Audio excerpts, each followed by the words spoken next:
Austin, Dallas, Houston, San Antonio, Fort Worth. Are you moving to Texas and not sure which big city or metropolitan area to move to? Well, you're in luck because in this video, I'm gonna share the differences, mainly like lifestyle differences between the major metropolitan areas, because this is the first step in helping you narrow down where to move in Texas.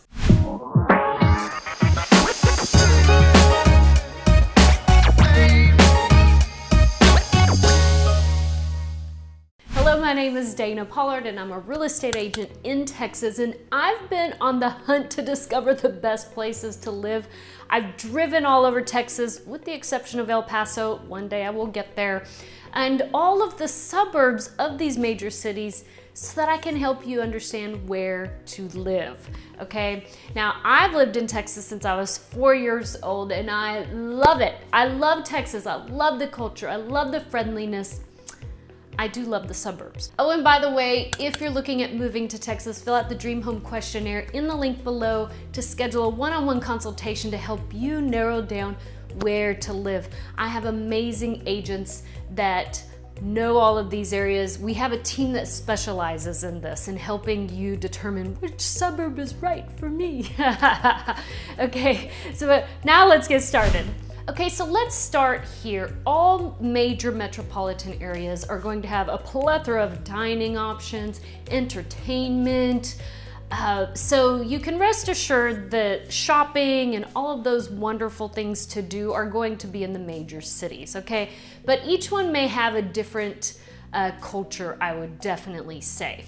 But let's just get that out of the way. With the exception of sports, Dallas-Fort Worth is known to have the best sports as far as the Dallas Cowboy pro sports, the Dallas Stars, Dallas Mavericks, Texas Rangers, you know, all those big sports fans.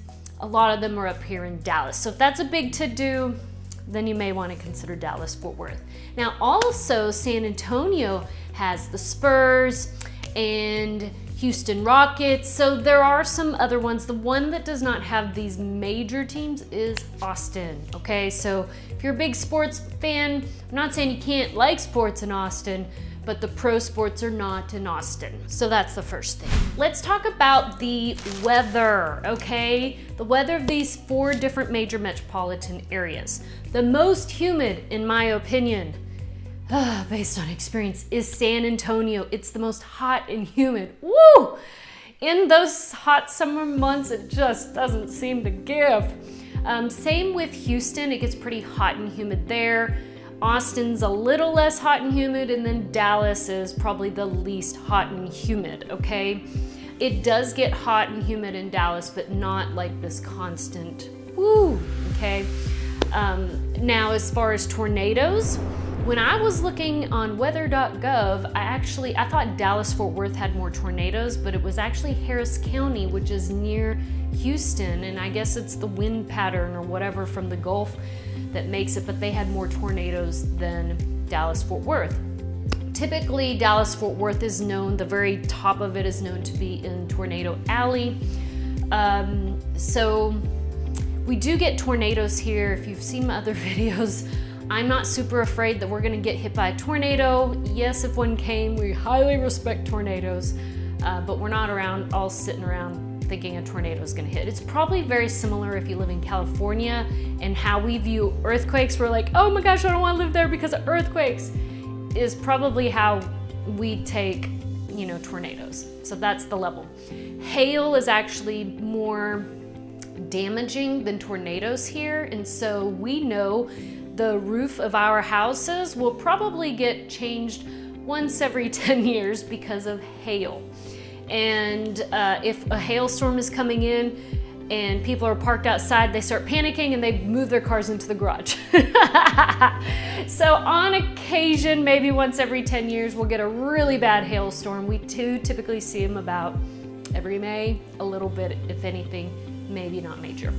I know that they get hail in Austin and Houston and San Antonio as well. I would say Dallas-Fort Worth probably may have it a little more than those areas. Now Houston, on the weather side, they have more flooding as well as possible hurricanes. So I know that they're constantly working on the flooding issue, but again, if flooding is your concern, I'd probably go to a suburb that is newer developed, because they're probably least likely to flood because they are grading the areas. They have the 100-year floodplains, and you can find that information on a map. So basically at the end of the day, regardless of suburb, check the floodplains before you buy a house. If you're in a floodplain, then it is required to have insurance, so you're gonna find out at some point anyways, but check with your real estate agent. Flooding, we're not super concerned in the Dallas-Fort Worth area, but Houston has the most flooding. When it comes to the cold, obviously the further north you are in the major suburbs, so Dallas-Fort Worth is going to get more ice and snow than Austin, and especially Houston and San Antonio. So about once a year, DFW gets an ice storm, or we're locked in a day, 2, maybe 3 days, and then, you know, last year we had a major one that locked us in for a week or more, and that was unheard of, where the power went out and all that, but that's never happened before. So usually we're locked in about 1 or 2 days. This week, we actually were locked in for 3 days. It's because the ice is so thick, you can't drive on it. I don't care who you are. And we don't have the road systems that y'all up north have, okay? So as far as coldness, it's colder in Dallas-Fort Worth in the wintertime than in Austin, Houston, and San Antonio. I was out showing a house and it started snowing one day, and the clients were from out of town, and they were like, yeah, I decided not to move to Dallas-Fort Worth because we didn't know it got so cold here. We just have a few flurries a year. Let's talk about scenery, okay? So the most scenic places in Texas are near Austin in the hill country. So it's kind of in between, it's the northern part of San Antonio going on into that west side of Austin. We don't call them mountains, but they are beautiful hills up there. They're beautiful homes sitting on hills. It's beautiful, beautiful scenery. So if you are used to mountains or the ocean and you want a scenic view, that's probably where you want to land, because it's beautiful. It's just also hot. Also, if you want to be closer to the ocean, then you have Galveston all the way up the Gulf Coast. You can go down to Corpus Christi. That's a really cute city situated on the Gulf. The beaches in Texas are not as nice as other places in the world, but it's still beautiful views. There's great fishing down there. Some people have vacation houses down there, all the way down to South Padre Island. It gets more pretty the further south you go, leading to South Padre Island. Let's talk a little bit about politics, because for some people that's very important. Now, with most states, even though Texas is a red state or leans conservative, our major cities do lean blue or liberal. And so especially Austin has a big reputation of being liberal. It also, their slogan is "Keep Austin Weird." I don't know about weird. But if you're conservative, many of the conservatives are moving out of Austin into the surrounding suburbs.